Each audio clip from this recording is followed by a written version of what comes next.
What's up, guys? It's your boy Adrian here, bringing you guys the patch notes for the Vikendi update coming soon to Pubg Ps4. And before we actually dive into the video, guys, please definitely don't forget to hit the sub button and the notification bell to stay up to date on all the newest content dropping for Pubg Ps4. But here today, we actually have a lot to go over. A lot of bug fixes, a lot of new things being added, and also a lot of new animations being added to the game, and they're actually working on fixing the frame rate too. So let's go ahead and get into it.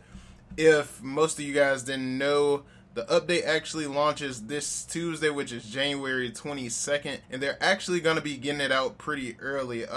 From the time of midnight to 2 a.m. they'll be doing the update for Pacific time. So most people will end up seeing the update no later than about 6 a.m. for most. So everybody will be that had the update going and will be able to play at no later than 6 a.m. if you guys are up during midnight pretty much, or around that time, depending on where you live. But for anybody in the US, it'll be before 6 a.m. pretty much. So some of the key features that they zoomed in on here, no pun intended. With Vikendi releasing, obviously you guys know it's a new map. It's a little bit bigger than what Sandhook is. Hopefully I'm pronouncing that correctly. Pretty much the jungle map. The jungle map is 4x4, and Vikendi is just a little bit bigger, being 6x6. So it's kind of a really close range map for the most part, and a lot of the gunfights are building the building. So pretty much if you played the beta, well, the test server, you guys already have experienced pretty much what Vikendi is, but we haven't experienced all the new features that are coming. So not only that, so 3 of the new features that's actually getting ready to come out with Vikendi is the first being mini-map zoom. So pretty much you'll be able to zoom in on the map and actually make the map bigger on your HUD. And it is really a great feature. That was actually in the test server. If you guys didn't know, you can go in your settings and actually mess around with it, and it would stay that big the entire game. So it's kind of like how Battlefield has it, to where you can actually make the map bigger on your HUD. So that's one really dope feature. Also, they added a field of view feature for first person, so you'll be able to see a little bit better distance as far as that goes when you're in first person.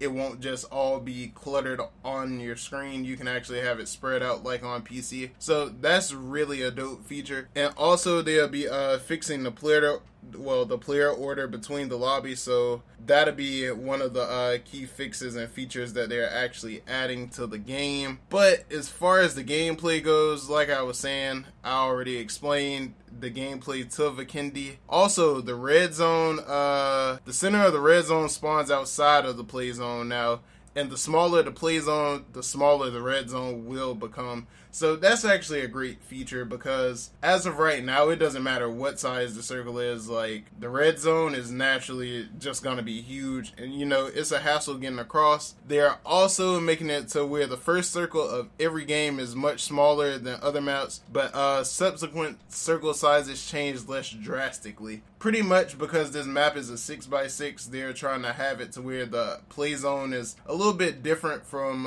what most maps are. Like I said, it's kind of between the size of Sandhook and the original map. So it's 6x6, which is really good. Also, the item spawn balance is gonna be different from a lot of the maps that we currently play. Like we saw in the public test server, there were level 3 helmets and level 3 vests on the ground, which it is now confirmed that is how the loot is actually going to spawn on the map. Is intended to be like that, which I thought it was personally just for the playtest server, but finding this out, that is something that is huge, because level 3 helmets and level 3 vests on most maps aren't really easy to come across. And also, with that being said, they are actually also altering the drops of the throwables. Smoke grenades are going to be spawned higher than any other throwable that's in the game, which is gonna be really different. So everyone's really gonna start popping smokes now. If you guys aren't already popping smokes, I would definitely start doing it. It is a clutch move to have,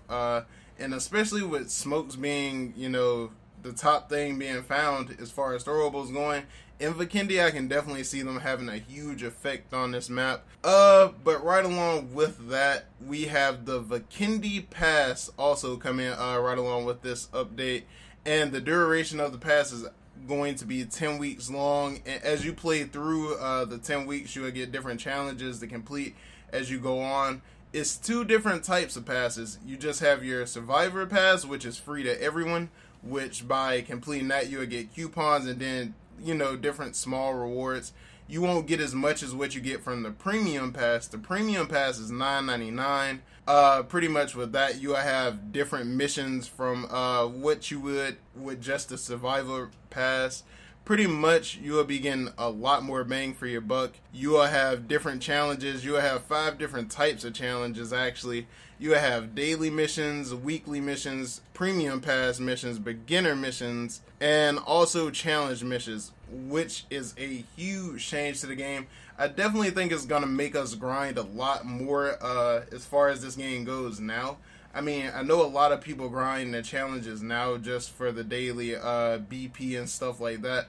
But with this pass being added, we will be seeing a lot of new clothing and a lot of new skins being shown off in the game, which is really, really great. I think PUBG, well, Bluehole as a company is definitely going in the right direction as far as keeping the fans, you know, active and making sure that we have content to go throughout the next 2.5 months virtually, because that's how long the 10-week span is really going to be. But you can also view your current missions list while you're in the game by pressing L1. You can also check the mission list prior to jumping out of the plane.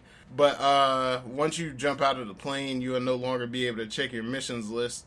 But I really think that's actually nice, you know, to get a refresh before you even hit the ground, to know exactly what you're sending yourself out to do. I think that is definitely a smart idea, because a lot of people forget their daily challenges just in a blink of an eye, dude. There's so much that goes on in Pub every single second. Every time you start a new lobby is something different. Also with the coupon system, there's a coupon based system to where we can buy different skins and emotes and stuff with. It's actually different tiered. We have blue, yellow, and white coupons. Each different category of coupons give you a different rarity skin pretty much, which I think is a dope feature. That's just more to grind for. I don't think the coupons would be purchasable right off hop. It doesn't say that they'll be purchasable, but you will be able to purchase the tier slots for the Vikendi Pass. So each time that you level up on the pass, pretty much you get the item. You can just go through and purchase it. Like most games that have, you know, most battle royales that has some sort of tier system, you can just purchase stuff and go on from there. But a lot of people I know enjoy grinding. Let me know in the comments section whether or not you guys are gonna be grinding the battle pass completely, or are you gonna buy tiers, or are there a certain amount of tiers you're going to buy? Me personally, I don't know yet. I'm thinking sometime during the 10-week cycle, more than likely I will be purchasing some sort of extra tiers. Also, with the Vikendi Pass being introduced, we'll begin a completely new survival reward system. It'll be integrated into Vikendi, and it'll be available to see as a supply system on the survival pass menu, which will be an option on our new menu, obviously. It's going to be a completely different loading menu now. Our screens to ready up and go into squads and different things like that is going to be completely altered from what the current game is. Also, with that happening, your level will be reset. It's going to be a completely new season, so they will be resetting the level. That's why the reward system won't be the same, but they're adding some in currently like that. Pretty much the Vikendi stuff is supposed to overwhelm all that now, so there will be no survival system like how we currently have. That level will be currently reset, actually, which is really, really crazy, because I mean, I know a lot of people have been grinding, so they'll be resetting that right along with the leaderboards too, which would be quite interesting to see because we're getting a new rank system also, which is big, dude. That is definitely a big part of this update that I feel like a lot of people are overlooking.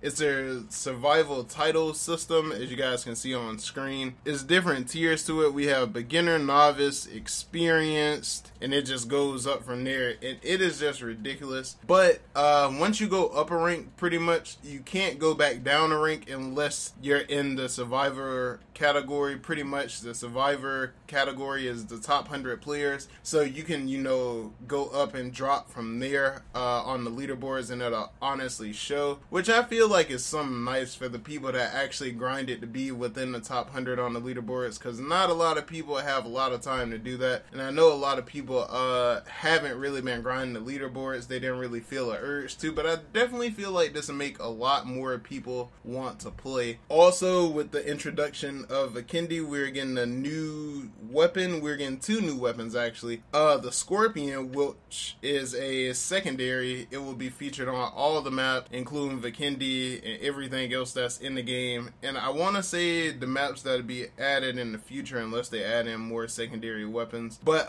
for that weapon, it's only limited attachments you can put on. You can put on a red dot, a suppressor, a vertical grip, half grip, lightweight grip, or a laser sight of your choice. And it also takes the stock from the micro Uzi, so if you're using a Uzi, you could switch it between the two really. And it also takes an extended mag. That's all the attachments that the Scorpion actually takes. It's not a lot of attachments, but I think it'll definitely work well considering the fact this is a secondary weapon. It's not really a lot of competition currently as far as secondary weapons go. My top as of right now is the P18C, which I love, dude. It is a really good machine pistol, but I feel like the Scorpion will probably beat that out more than likely for me if I do decide to run a secondary now. And for the primary weapon that we actually have coming, it's the G36C, which can take just about all attachments outside of a stock, and it shoots 5.56. Sorry, I forgot to tell you guys, the Scorpion shoots 9mm, but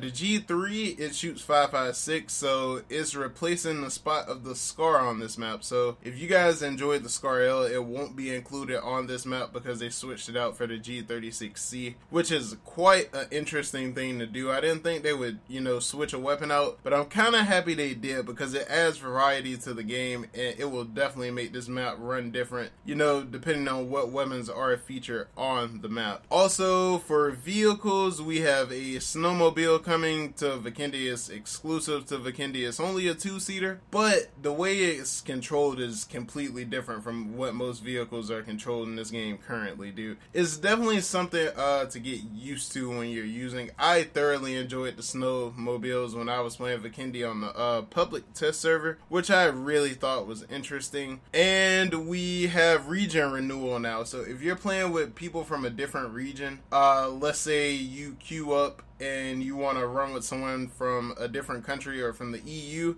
and you live in the US, it'll decide, the game will manually automatically decide itself what server you guys will be placed in for the best connection for both, for everybody that's in the entire group, which I definitely think is a great idea because you want the game to run smooth. You want to have a great time no matter who you're playing with, so I definitely think that's a great idea that they've added. And to go along with that, dude, a feature that I think everyone's really excited about is the map selection, dude. I am hyped. I am really excited to, you know, be able to choose my own map because it really does affect the experience that you get from playing, because some people may not like the game depending on what map they're actually playing on. Me personally, I don't like the desert map, and I would say probably 70 to 80% of the time I get the desert map. Now I can actually just go in and manually choose which maps I want to run and what map I don't want to run, but it will be affected by queue time depending on how many people actually queue up for the maps. But I think a large majority of the community would probably just quick join just because it's the fastest. But for the people that actually do care what map we're playing, that's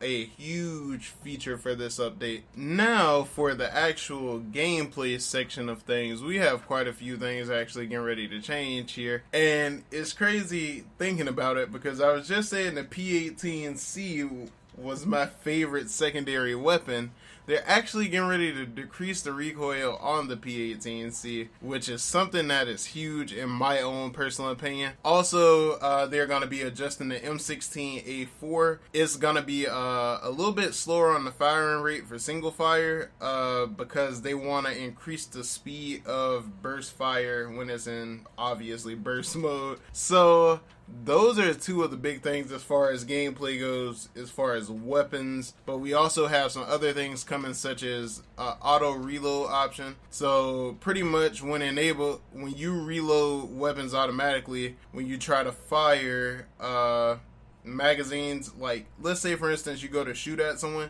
and you hear the clicking noise, typically your character will automatically start to reload. So this doesn't go for when you first pick up weapons off hop. You know, you still have to go ahead and reload them then.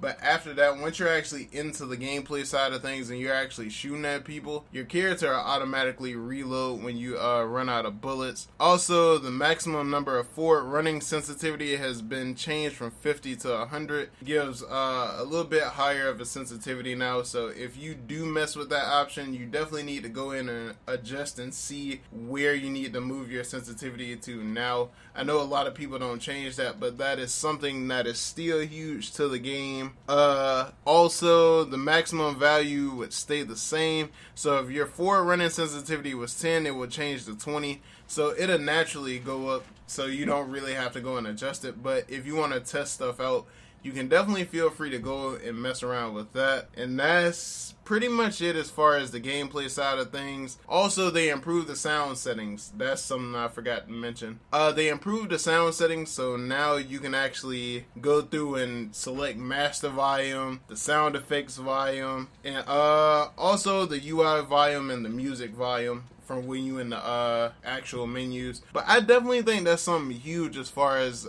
fixing the sound settings, because sometimes certain stuff can be overbearing. Like, I know sometimes I really want to hear the footsteps, but sometimes the gunshots overwhelm it, and I just don't want to mess with the overall volume of things just naturally. Alright, so now that we're finished talking about the gameplay side of things as far as that goes, one of the bigger parts of the update that I'm really excited to get ready to test is the parachute system overhaul. And starting off, I am really happy. I saw the trailer for it, so I saw some of the animations and seeing how different and smooth that the parachute actually looked in game. It's currently smooth right now, but the level of smooth that they're going for it is like realistic smooth. Like, it's really big on the realism now. So they kind of changed it around a little bit. Tapping the left stick now puts you into a full dive at full speed straight down. So pretty much it lets you directly dive bomb just by tapping up on the left stick. Is no longer holding. Turning speed is now much faster and has increased control and responses and responsiveness to precision, dude, which I am really happy about, because I kind of felt like it was a bit sluggish to begin with, and I was really waiting for that overhaul. So now we'll really be able to hit the ground a lot faster. And as far as parachuting,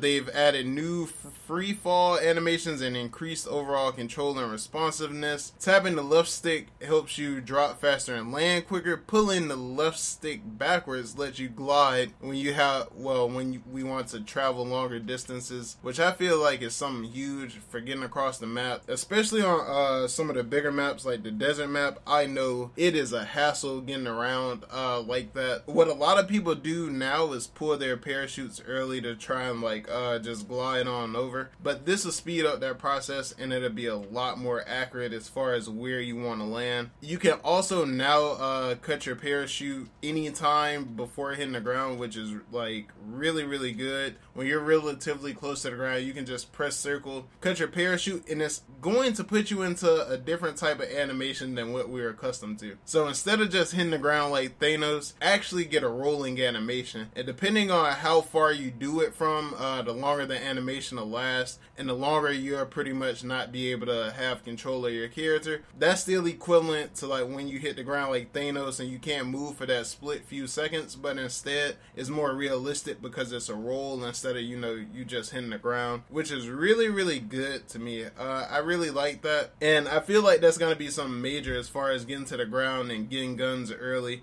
So once you master this new parachute system, I really feel like getting to the ground and getting weapons won't really be hard, and you'll probably leave a lot of people in the dust of air pretty much. And also with parachuting, like back when we first started, when we hit buildings, as of now, you know, it kind of, if we hit a building, it doesn't exactly throw us out of our parachute. Typically we have to press B if we get stuck. We have to cut our parachute by ourselves. That has also changed now. So pretty much what happens, if you just hit an object in general, you automatically cut your parachute now and you just start free falling. So definitely be on the lookout for that. And when we hit the ground with our parachutes no longer just disappear. Parachutes actually linger around now, so you can get a decent idea of where people landed. They don't really give a timing as to how long it takes for it to disappear. Obviously at some point it's going to disappear, I believe, but they didn't really give an exact time, so I would probably say after a minute or two it'll be gone. But that's definitely a really cool effect, dude. I like the amount of realism that they're currently trying to add to the game. And as far as gunfights go, they've actually improved blood hit effects. So visuals for the blood particles when players are shot is a lot more noticeable. Currently, what most people I know do just to be 100% sure that they actually hit an enemy, we've been changing our colorblind assist so that we'll be able to see a brighter color such as purple. That's what I personally use as of right now to be able to see it. But they're really working on making those blood particle effects, you know, a lot brighter so most people can actually see them. Also, they'll be adjusting the sight position to be closer to the muzzle for some weapons. So at some point in time in a future update, I believe they're going to be trying to add some sort of new scope or a new attachment of some sort. They didn't really specify. The only thing I could really come up with was a new sight. It'll probably be like a sight within a sight, if that makes sense. For a lot of you guys that probably don't know, it's sights like the hammer sight, where it'd be like a red dot and then it flips and turns into a 4x sight. There's some of the sort, some like what they had in Call of Duty Modern Warfare 3. That's probably the only good example I can give as of right now. And that's really the only idea that comes to thought when they say they're moving the sight. So I'm really eager to see what new attachment they're adding. They're saying they're adding this feature in early as of right now, just to get us prepared for the future update. So I'm definitely looking forward to that. And we also will be taking damage now from Molotovs if we're on the inside of a vehicle. As of right now, if a Molotov hits your vehicle, you're really not affected, which is really odd to me. I thought something was wrong with that, so I'm glad to see they're actually getting that fixed. So if you're driving through an already exploded Molotov, you will take damage for it. I feel like that's the way it should work. That's realistic.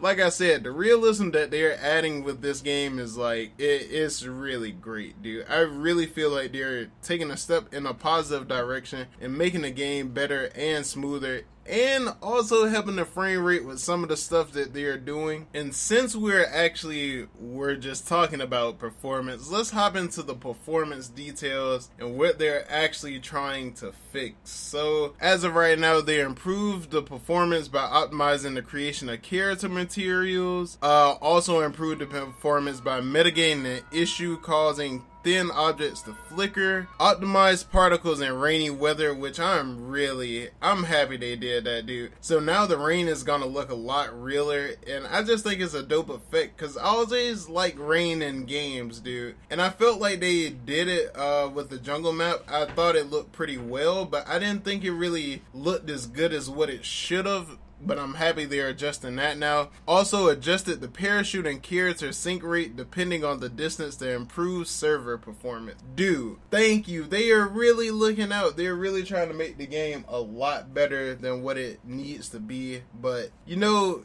you can never be too good. You already know we have to make the game a lot better, and I think they're really listening to the community with a lot of the stuff that they're adding into the game as of right now. And just when we thought Bluehole was done, man, they just keep showing up with more stuff in these patch notes, man. As I'm reading through the patch notes, I'm starting to catch key features that they didn't really mention, but they just consider it, you know, just a part of a performance issue or a bug fix of some sort. But something that they didn't tell us was was coming to the game that I just noticed was they're actually adding character, weapon skins, and parachute previews. So before we even go into the game, we'll be able to see what these camos look like and what our parachutes look like and how our characters look in this stuff, dude. It is ridiculous. I am really happy about that. They also optimized rendering method to improve performance, so hopefully we can get a few more frames than what we're already getting. I'm grateful for what we got,